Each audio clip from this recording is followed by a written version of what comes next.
Savvy subscribers, aren't we lucky today? We are being joined by Mr. Keith Tyers of Closson Chase. Keith, I know that you've been head winemaker there at Closson Chase since 2015. I think Correct. you've been at the winery for almost 20 years now. That's correct. Yeah. Wow. I think this is vintage number 17. Wow, that's pretty good for a local Kingston boy, eh? It is. Yeah. I wasn't here for 2010 and 2011. Those are the two. So, okay. So maybe, I don't know. Anyway, it's been a while.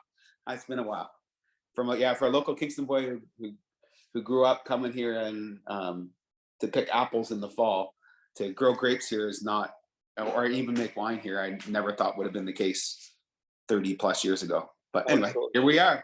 Well, that's great, and we are lucky to have you.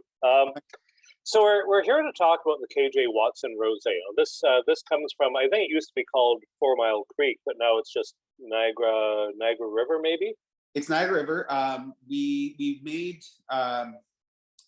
We've been making wine from Kevin's vineyard with Pinot Noir starting in 2007. When we moved from Laundry Vineyard, which was in Lincoln Lakeshore, to Niagara River. And so we started making Pinot off 1.2 acres that Kevin had back then.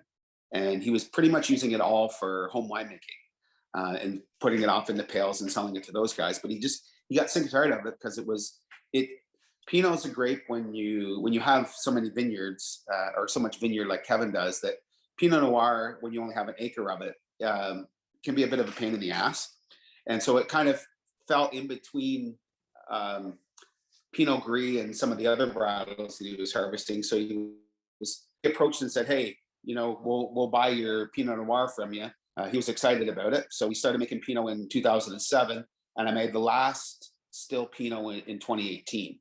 And what it was in 2017, I recognized that we were going to make more county Pinot, more than we had in the past, and that it was becoming challenging to sell a Niagara Pinot Noir at that quality level in the county.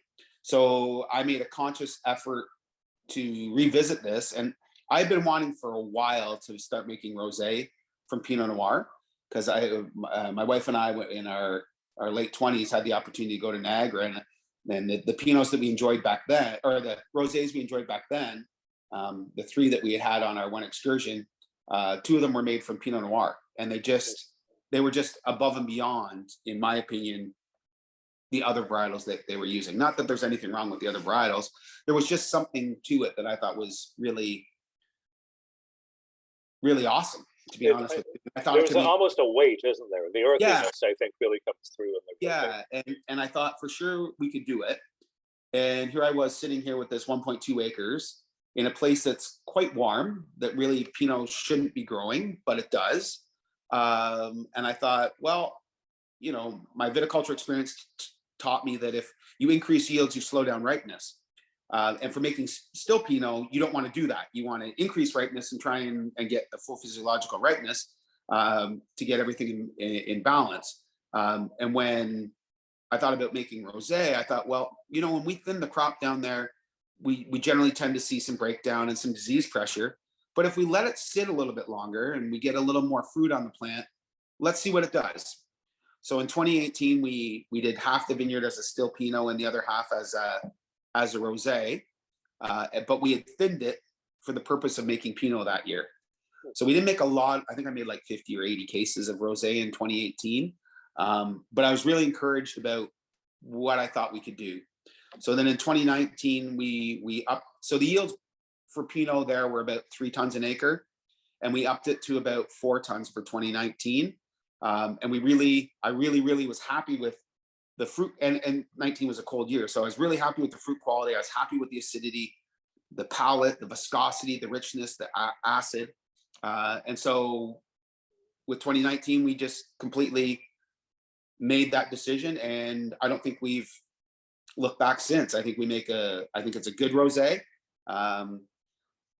There's going to be some vintage variation for sure. That's just because how I make wine. But what I'm looking to do is to make a really stellar kick-ass dry Pinot Noir, because I don't like Pinots with residual sugar. I like Pinots that are dry. I like drinking my Pinots with pizza, charcuterie, roasted chicken, grilled sausage. I want a wine that has that complexity. And I don't just drink rosé through the summer. I drink it all year round because I drink for what I eat. And I find this is a great wine to do that with. And probably because it's made from Pinot, not because I make it, but just it seems like it's like you were saying that Pinot Rosé generally tends to have that affinity to Pinot, but still be crisp and acidic like a Pinot Gris. So to me, it gives a nice balance between the both of them. So you get some richness that the Pinot would give you. You get some earthy tones, but then you get the florals and the fruits. Again, more on the red style, but still reminiscent of the aromatic composition that you would get from Pinot Gris. And so it's worked out really well. It does come with some challenges, but I'm sure we'll talk about those as well. Yeah, no, that's wonderful. And like you, I really prefer a drier style of rosé, and there isn't really that much available in Ontario at this time. They tend to be a little more off dry or even on the sweet side. That's been my experience. And when I discussed what it was, I've always been a lover of Tavals and Bandols and Provence rosés. Me too. So that was kind of, I don't want to, because we always say, oh, I tried to make the wine like this. And what I mean is I'm not trying to make it taste like Bandol, because I can't, because I don't grow in a Mediterranean climate and I don't grow those varietals.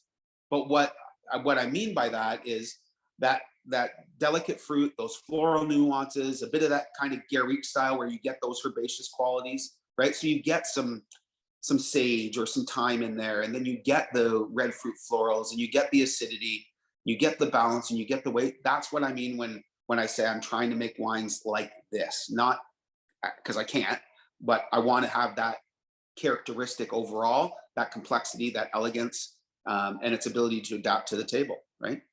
Well, that's fantastic. We're running out of time, so I just wanted to, and that's great. I just wanted to say thank you for that. I do have any wine at hand? Do you have can I toast you? You can't toast with me slowly. Oh, here he is. Well, oh, a nice shirt too. It matches. Yep. Yes, it does indeed. Perfect. That's well, great. Thanks very much. I'll let you get back to the vineyard, Keith. Thank you so much for your time today. Cheers. Your time, David, and I appreciate it anytime. And cheers to you as well. Thanks. You bet. Bye-bye.